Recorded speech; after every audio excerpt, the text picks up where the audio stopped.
اعوذ باللہ من الشیطان الرجیم وَإِذْ بَوَّأْنَا لِإِبْرَاهِيمَ مَكَانَ الْبَيْتِ أَلَّا تُشْرِكْ بِي شَيْئًا وَطَهِّرْ بَيْتِيَ لِلطَّائِفِينَ وَالْقَائِمِينَ وَالرُّكَّعِ السُّجُودِ۔ اور جب ہم نے ابراہیم کے لیے خانہ کعبہ کی جگہ کا ٹھکانہ بتایا کہ میرے ساتھ کسی چیز کو شریک نہ ٹھہرانا اور میرے گھر کو پاک رکھنا طواف کرنے والوں کے لیے اور اقامت کرنے والوں کے لیے اور رکوع اور سجدہ کرنے والوں کے لیے۔ اس کو بتایا کہ یہ اذکر مقدر کا مفعول بہی ہے، یعنی اس وقت کو یاد کرو جس وقت کی ہم نے ابراہیم کے لیے بوانا کی تفسیر کی جعلنا مکان البیت مباعتن، جب خانہ کعبہ کی جگہ کو ابراہیم کے لیے ٹھکانہ بنا دیا۔ مباعتن با ابو رجع، اسی سے مبا رجوع کی جگہ، تو مرجعن تفسیر کی، یعنی ایسا مرجع بنا دیا جس کی جانب کی وہ رجوع کریں آباد کاری کے لیے اور عبادت کے لیے۔ اب اس کا قصہ کیا ہوا کہ خانہ کعبہ تو پہلی بار حضرت آدم علیہ السلام نے بنایا تھا، اور جب حضرت نوح علیہ السلام کے زمانے میں طوفان آیا تو خانہ کعبہ اٹھا لیا گیا تھا۔ اب دوبارہ حضرت ابراہیم علیہ السلام کو خانہ کعبہ کی تعمیر کا حکم ہوا، تو اب وہ کس جگہ تھا، پہلی جگہ پہ بنانا تھا ان کو، تو پہلی جگہ کی تعین کیسی ہوئی اس کو بتایا کہ یہ خانہ کعبہ آسمان کی طرف طوفان کے زمانے میں اٹھا لیا گیا تھا اور یہ سرخ یاقوت کا تھا، تو اللہ تعالیٰ نے حضرت ابراہیم کو اس کی جگہ بتائی، ایسی ہوا کے ذریعے جو بھیجی تو اس نے خانہ کعبہ کی جگہ صاف کر دی، کنسا یکنسو اور یکنسو جھاڑو دینا، تو ہوا آئی اور اتنا حصہ جتنے میں کعبہ تھا اتنا حصہ صاف کر دیا۔ اس سے معلوم ہو گیا کہ یہی جگہ ہے کعبہ کی۔ فَبَنَاهُ عَلَى أُسِّهِ الْقَدِيمِ، اس کے معنی بنیاد نے، تو حضرت ابراہیم علیہ السلام نے اس کی پرانی بنیاد پر اس کی تعمیر کی۔ ان یہ قول مقدر کی تفسیر کرنے والا ہے، یعنی یہ فرماتے ہوئے کہ شرک میرے ساتھ کسی چیز کو شریک نہ ٹھہرانا اور میرے گھر کو پاک رکھنا بتوں سے اور پلیدیوں سے۔ یہاں پر دو قرات ہے، بیتی اور بیتیہ۔ بیتی اسکان یا کے ساتھ، یہ امام نافع مدنی اور امام حفص کے علاوہ باقی لوگوں کی قرات ہے، اور نافع مدنی اور امام حفص اور ایسی ہشام ابن عامر اور اشرام سے ابو جعفر، ان کی قرات ہے بیتیہ۔ جیسے غلامی اور غلامیہ دونوں جائز ہے، کتابی کے دونوں جائز ہے، لیکن یہاں قراتن بھی دونوں ثابت ہے۔ میرے گھر کو پاک رکھنا طواف کرنے والوں کے لیے، طافہ یطوف سے طائف ہے، اور قائمین سے مراد مقیمین جو مکہ میں قیام کرنے والے ہیں، ٹھہرنے والے ہیں، اور راکع کی جمع ہے رکع، ساجد کی جمع سجد، یعنی نماز پڑھنے والوں کے لیے یہ راکع اور ساجد کی جمع ہے رکع اور سجود۔ یہ ایک بات ہو گئی۔ اب اس کے بعد دوسرا حکم ہوا کہ لوگوں میں حج کا اعلان کر دو، یاتوک رجالا وعلی کل ضامر یاتین من کل فج عمیق۔ اعلان کر دو گے تو کیا ہوگا کہ لوگ تمہارے پاس آئیں گے پیادہ اور ہر دبلی اونٹنی پر جو ہر دور راستے سے آئیں گی۔ تو حجن کی تفسیر کی نادے فیم، اس میں ان میں ندا کر دو، اعلان کر دو، اور حج یا حجو حجن اصل میں قصد کرنا، پھر اس کے بعد مخصوص جگہ کا عبادت کی ادائیگی کے لیے قصد کرنا، یہ عرف شرع میں ہوا۔ اس کو کہا کہ الحج والقصد البلیغ الی مقصد منیع، کسی مضبوط مقصد کی طرف عمدہ کامل قصد، یہ حج کا اصلی معنی ہوا۔ تو جب حضرت ابراہیم علیہ السلام کو حکم ہوا کہ لوگوں میں اعلان کر دو، تو روایت یہ ہے،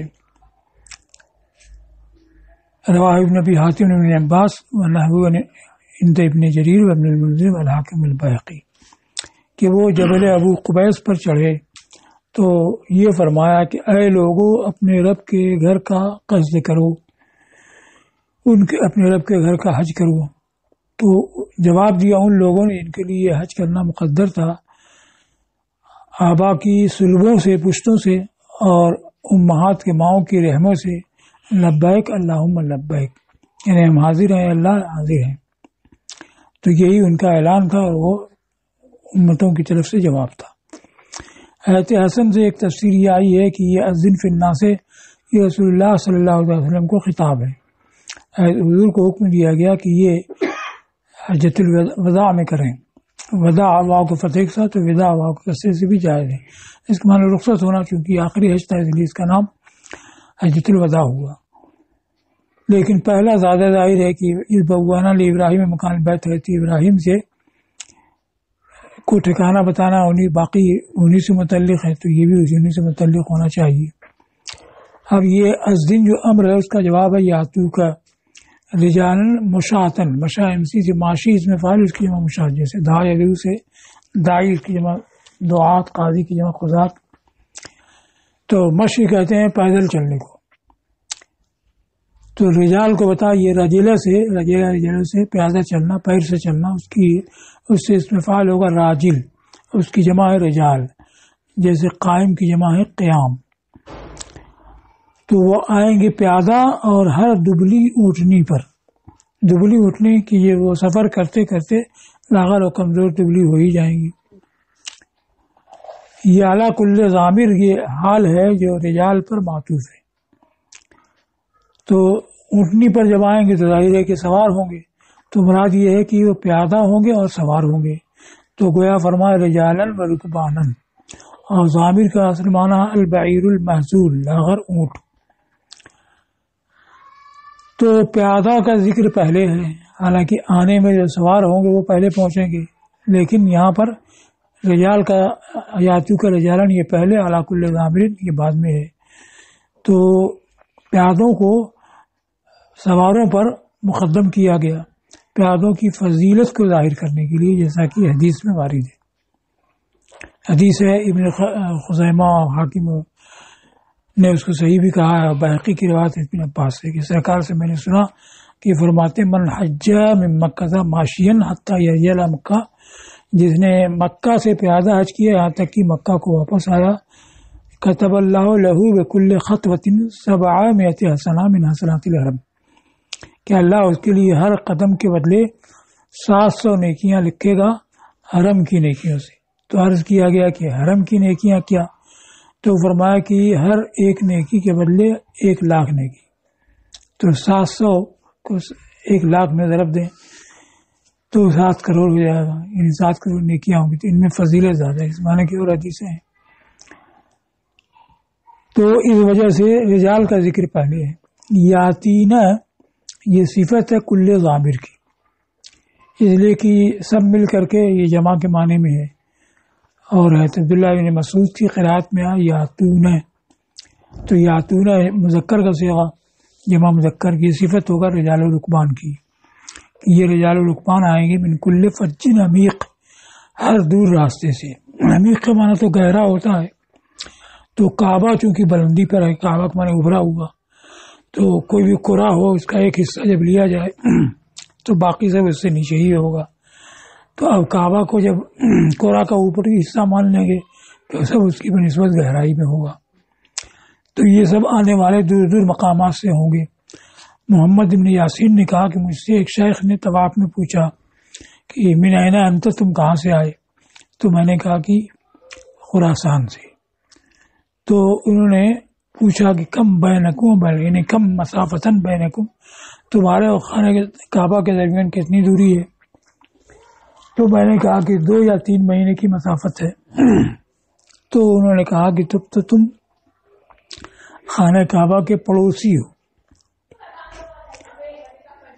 یعنی 2-3 ماہ کی مسافت سے پھر بھی ان کو پڑوسی ٹھہرا۔ تو میں نے کہا کہ آپ کہاں سے آئے؟ تو کہا 5 سال کی مسافت سے، اور میں نکلا تو جوان تھا، وہ 1.5 ہو گیا، کل بنا 1.5۔ تو میں نے کہا واللہ خدا کی قسم یہی ہے عمدہ طاعت اور سچی محبت۔ تو شیخ نے کہا ظلمن حویت وان شتت بک الدار وحال من دونہ حجب واستار، ظاہر حضور زیارت ملاقات کرنا، ہوے یا ہوا خواہش کرنا، محبت کرنا، شتہ یشتو اور یشتو نصرہ و ضربہ سے دور ہونا، حالہ یحول حیلولہ، حائل ہونا، حجاب کی جمع حجب، یہاں ضرورت کی وجہ سے حجبن ساکن ہے، ستر کی جمع استار، کہ تم اس سے ملاقات کرو، اس کی زیارت کرو جس سے تمہیں محبت ہے، اگرچہ گھر تمہارا دور ہو اور اس کے گرد بہت سے حجابات اور پردے حائل ہوں۔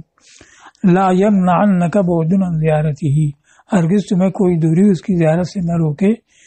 ان المحب لمن یہواہ الزوار، ظاہر کا مبالغہ ہے، زوار فعال کو ذہن پر، کہ ہرگز کوئی دوری تمہیں اس کی زیارت سے نہ روکے، بے شک محب بہت زیارت کرنے والا ہوتا ہے اس کی جس سے محبت رکھتا ہے۔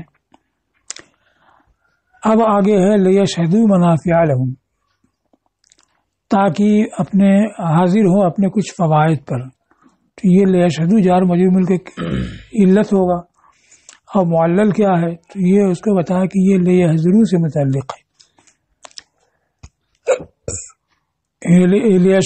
لیحضروا کے معنی میں ہے متعلق ہے الزن سے، کہ اعلان کر دو تاکہ وہ حاضر ہوں، یا یاتوکا سے متعلق ہے کہ وہ پیادہ اور سوار حاضر ہوں گے، پیادہ اور سوار آئیں گے تاکہ اپنے منافع پر حاضر ہوں، تو یہ لیشہدوا یا تو الزن سے تعلق رکھتا ہے، اعلان کرو تاکہ حاضر ہوں، یا آئیں تاکہ حاضر ہوں اپنے کچھ فوائد پر۔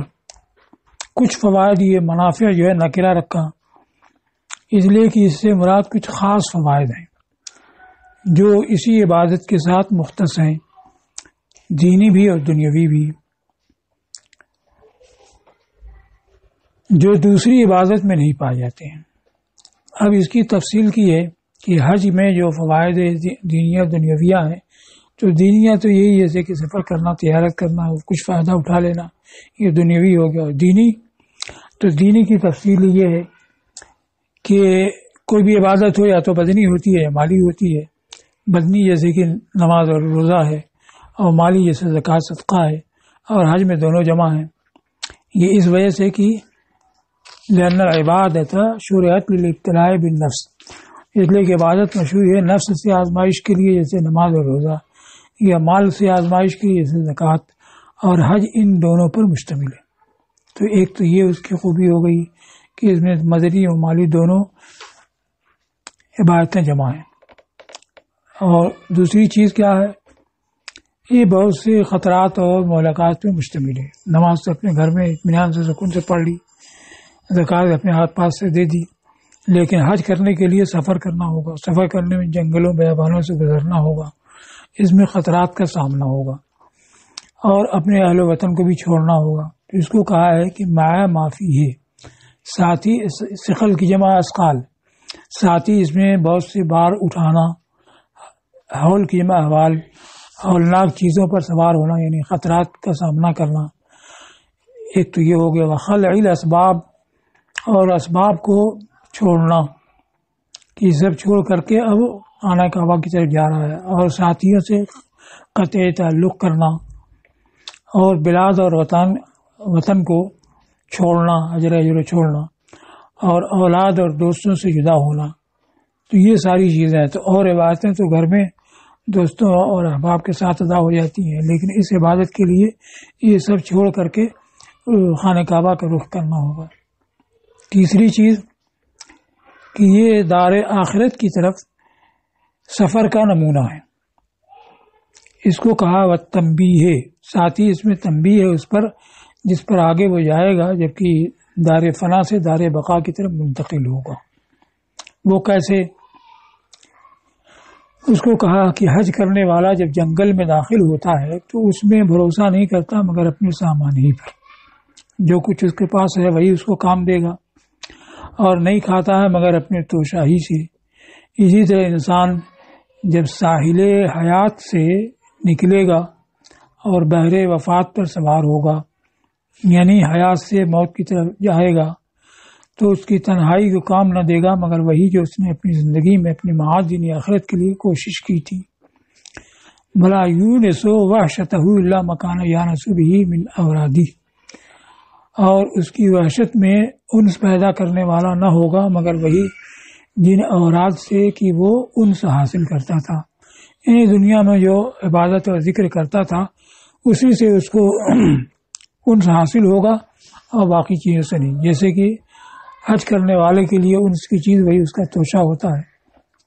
اور اس کے آگے بیان کیا ہے کہ جنگلات اور بیابانوں کو طے کر کے میقات پر پہنچے گا تو میقات سے وہ احرام باندھے گا. احرام باندھنے میں کیا ہوتا ہے؟ غسل کرنا، بغیر سلے ہوئے کپڑے پہننا، خوشبو لگانا. تو یہ یہاں سے ابتدا ہوتی ہے کہ پہلا کام ہوتا ہے احرام. پھر اس کے بعد خوشبو لگانا اور بال ترشوانا، مڑنا، یہ سب کے سب اس کے لیے ممنوع ہو جاتا ہے. اور سلا ہوا کپڑا پہننا یہ ممنوع ہو جاتا ہے. پھر اب وہ احرام کے اوقات کو گزارتے ہوئے نویں تاریخ آتی ہے تو پہلا فرض ہوتا ہے وقوف عرفہ. وقوف عرفہ میں وقوف کرتا ہے امید اور بیم کی حالت میں اللہ سے دعا کرتے ہوئے. پھر اس کے بعد شام کو وہاں سے غروب کے بعد پلٹتا ہے مزدلفہ کی طرف. پھر اس کے بعد 10ویں تاریخ کو مزدلفہ میں صبح کی نماز کے بعد فجر کے اول وقت میں پڑھ کر کے وقوف کا وقت ہوتا ہے، وقوف کرتا ہے. پھر اس کے بعد مینا کی طرف جاتا ہے اور مینا میں ٹھہرتا ہے. پھر جمرہ عقبہ کی رمی کرتا ہے. رمی کے بعد پھر اسی 10ویں 11ویں 12ویں تینوں تاریخوں میں سے کسی دن طواف فرض کرتا ہے. تو احرام کے بعد وقوف عرفہ، وقوف عرفہ کے بعد آخری فرض طواف افاضہ ہوتا ہے. تو ان سب کو ذکر کیا ہے کہ وغسل من یحرم متعہبہ، اور احرام کرنے والے کا غسل کرنا اور اس کا تیاری کرنا اور بے سلا ہوا کپڑا پہننا اور خوشبو لگانا. آئینہ ہے اس کا جس حالت پر وہ آئندہ آئے گا. وہ کیا ہے؟ اپنے تخت پر غسل کے لیے رکھا جانا، کہ مرنے کے بعد تخت پر غسل پینے کے لیے رکھا جائے گا. اور اس کا تیار کیا جانا اس حالت میں کہ ہنوز خوشبو سے ملا ہوا ہو اور لپٹا ہوا ہو فی کفن غیر مخیط، بغیر سلے ہوئے کفن میں. تو یہ ایک نمونہ اس کا ہو گیا. پھر احرام باندھنے کے بعد کیا ہوتا ہے؟ یکون اشخاص حیران، احرام باندھنے والا پراگندہ حال حیرت زدہ ہوتا ہے. اسی طرح حشر کے دن قبر سے حسرت اور افسوس کی لہفان، لہفہ کو مانے افسوس کرنا، اسی طرح لہفان صفت سے افسوس اور حسرت کی حالت میں نکلے گا. پھر اس کے بعد عرفات میں ٹھہرنا ہوتا ہے. اس کو کہا حجیج، حاج کی جمع. اور حاجیوں کا عرفات میں ٹھہرنا عاملین رغبن و رہبن، شوق اور خوف کے ساتھ امید رکھتے ہوئے، سائلین خوف و طمعن، خوف اور طمع کے ساتھ سوال کرتے ہوئے. اس حالت میں کہ مقبول اور مقبول کے درمیان ہوں گے. کوئی وہ ہوگا جس کا حج قبول ہے اور کوئی وہ ہوگا جس کا رد ہے. تو دو قسم کے لوگ ہوں گے. جیسے کہ عرصات قیامت کے موقف میں ہوں گے کہ وہاں بھی کسی کو نجات ملنی ہے، کسی کو ہلاک ہونا ہے. لا تکلم نفس الا باذنہ، کوئی نفس کلام نہیں کرے گا مگر اس کے اذن ہی سے. پھر ان میں کوئی بدبخت ہوگا، کوئی نیکبخت ہوگا. تو یہ وقوف عرفہ ہو گیا. اس کے بعد شام کو پلٹتے ہیں مزدلفہ کی طرف، اور مزدلفہ کی جانب شام کو پلٹنا هو السوق لفصل القضاء، یہ قضا کو فیصل کرنے کے لیے ہانکا جانا ہے. یعنی میدان قیامت میں پہلے تو کھڑے ہوں گے، اس کے بعد اللہ کے وہاں حاضر کیے جائیں گے تاکہ فیصلہ ہو. تو ایسے ہی یہاں وقوف عرفہ کے بعد پھر مزدلفہ کی طرف پلٹیں گے. تو یہ مزدلفہ کا پلٹنا حاکم الحاکمین کے ہاں فیصلے کے لیے حاضر ہونا ہے، فیصل قضا کے لیے لے جایا جانا ہے. اور مینا، اس کے بعد 10ویں کو مینا میں آئیں گے. تو کہا ہوا موقف المنا، منیا کی جمع ہے منا، منیا کی معارض. یہ گناہگاروں کے لیے شفاعت کاروں کی شفاعت کی جانب امیدوں کا موقف ہے، آرزوؤں کا موقف ہے.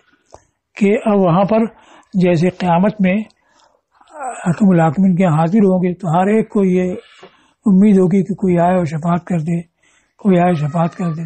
تو ایسے ہی منا میں وہ حلق الراس، منا میں جمرہ عقبہ کی رمی کرنے کے بعد اب جو مفرد ہے تو سر مڈاتا ہے اور غسل کرتا ہے اور پہنے سلے ہوئے کپڑے پہن لیتا ہے، یہ سب اس کے لیے روا ہو جاتا ہے۔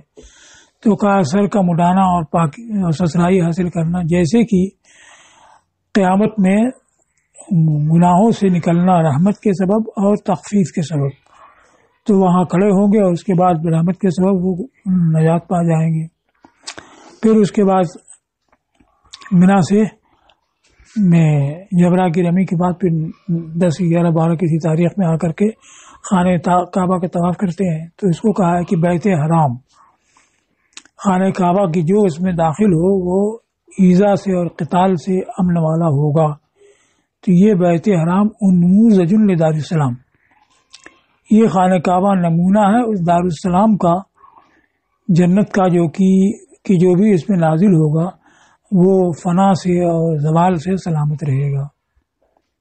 تو یہ اس سفر کا نمونہ ہے۔ علاوہ اس کے کہ جنت عفو گھیرنا، جنت گھیر رکھی گئی ہے دشمن نفس کی ناگوار باتوں سے، یعنی نفس تو خواہشات لذات کو چاہتا ہے، جب اس کے خلاف کرے گا تبھی جنت تک پہنچے گا۔ تو جنت جو ہے سرکش نفس کی ناگوار باتوں سے گھری ہوئی ہے، جیسے کہ کعبہ، یہ جنگل کی ہلاکت گاہوں سے، تلف ہونے کی جگہ مطلب کی جمع ہے مطالب، جیسے کہ کعبہ یہ جنگل کی ہلاکت گاہوں سے گھرا ہوا ہے، تو خوش آمدید ہے اس کے لیے جو جنگلوں کی ہلاکت گاہوں سے تجاوز کرے۔ یوم تنادی یعنی روز قیامت کی ملاقات کے شوق میں۔ تو اس کو بیان کیا کہ حج میں کچھ خصوصی فوائد ہیں جو دیگر عبادات میں نہیں، اور اس کے علاوہ یہ سفر آخرت کا نمونہ ہے۔